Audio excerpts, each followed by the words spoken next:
দর্শক, আজকে একটা ভিডিও করব। সেটা হচ্ছে খেজুর গাছের শাখার চারা কখন কিনবেন, কোনটা ভালো সময় খেজুর গাছের শাখার চারা কেনার জন্য। এটা আজকে এই ভিডিওটা করবো। এটা খুব একটা গুরুত্বপূর্ণ ভিডিও, কারণ বাংলাদেশে আসলে অনেকে এমন কথা বলে পুরুষ গাছ মেয়ে গাছ এগুলো অনেক অনেক অনেক ঝামেলা। পুরুষ গাছ আপনাকে দিয়ে দিয়ে বলবে মেয়ে গাছ। তো এখন দেখেন কোনটা ভালো সময়। আমি বলবো যারা খেজুরের শাখার চারা কিনবেন এখনই ভালো সময়। এখন ভালো সময় কিসের জন্য? দেখেন গাছে ফুল চলে আসছে, গাছে ফুল চলে আসছে। এখন যদি কেউ শাখার চারা কিনতে চান, বাগানে গিয়ে আপনি দেখতে পারবেন কোন গাছে ফুল আসছে, সেই গাছের শাখার চারা আপনি কিনতে চাইলে কিনতে পারবেন। এবং পরে আর এখন তো অবশ্যই যারা গাছের মানে গাছ যারা আর কি বাগান, তারা শাখার চারা এখন কাটবে না আর কিছুদিন পর। তো এই সময় আপনি গাছটা চিহ্নিত করে, হয়তো খেজুরটা যখন একটু বড় হবে তখন কলমটা করে থুয়ে আসলেন। ঠিক বর্ষার মাঝামাঝি বা বর্ষার শেষের দিকে মানে তখন হয়তো শিকড় বের হয়ে যাবে। এই সময় গাছটা কেটে নিয়ে আপনার বাগানে রোপণ করলে 100% গাছটা মানে হওয়ার চান্স থাকে। গাছটা মানে নষ্ট হওয়ার সম্ভাবনা খুবই কম থাকে।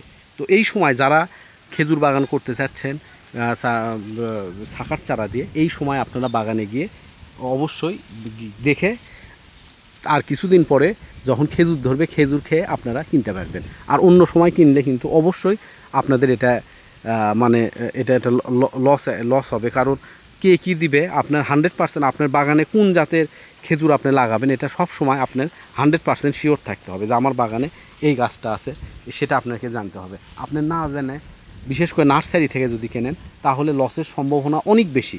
আজ পর্যন্ত আমি শুনিনি কোনো নার্সারি থেকে কিনে কারু গাছে ফল আসছে, এই রকম কারু হয়নি। এগুলো বাগান থেকেই কিনতে হবে এবং যাদের গাছে ফল আসছে তাদের কাছে থেকে কিনতে হবে। এখন আপনি বাগানে গিয়ে দেখলেন যে কোনো ফল নাই, বড় বড় গাছ হয়ে আছে, এখান থেকেও একদম কেনা যাবে না। যেসব গাছে ফল আসছে, যাদের বাগানে ফল আসছে এবং ফল কেমন করে আসছে এগুলো সাজেশন দিবে, প্লাস আপনি ফল দেখতে পারবেন, দুটো একটা ফল খেতে পারবেন, খায় তারপর আপনার বাগানে আপনি রোপণ করবেন। তো এই ব্যাপারে আপনারা সাবধান হবেন, কারণ অনেকে খেজুর বাগান করতে যাচ্ছেন, আমি জানি অনেকে আমার সাথে যোগাযোগ করে। তো এই এই কেনার ব্যাপারটা আপনারা যদি না জানেন তাহলে ঠকবেন, শেষে ইন্টারেস্ট হারে ফেলে দিবেন, বাগান করা হবে না। কারণ এটা দীর্ঘমেয়াদী প্রজেক্ট।